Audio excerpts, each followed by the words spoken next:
Hey, this is Jake from Habitat Solutions 360 LLC. Just doing some work on my farm. We got beautiful conditions. It's January 9th. I've had this is 2 strands of wire, straight wire.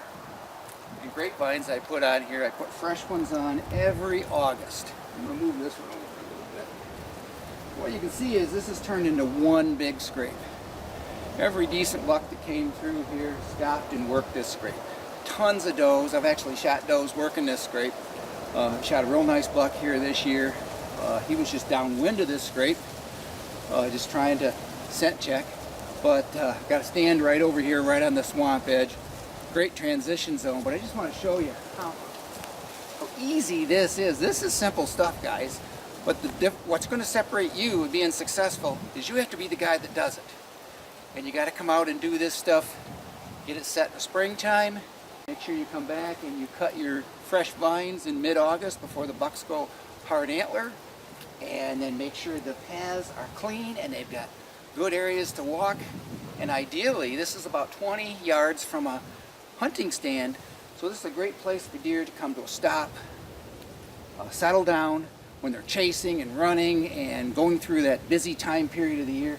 What a place to get deer to come to a complete stop.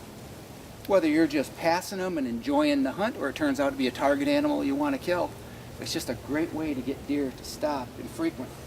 Now, a lot of people say, well, you know, it takes the right place, and there is some truth to that. This is fairly flat. So this is a flat area with a little bit of open understory where they can see. They don't like to be really tight where they're doing scrapes, although I've got some bedding areas in here, and you can see how thick it is behind me where there are some scrape actions going on, but it's on open corridors like this.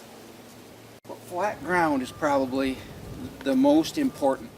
I've seen some little slant where there's been some deer scrape, but ideally they like a fairly flat piece of ground. And again, we've got a food plot just 25-30 yards over here. We've got bedding to the north, bedding to the east, and bedding to the south. This woods has been really hammered as far as timber stand improvement.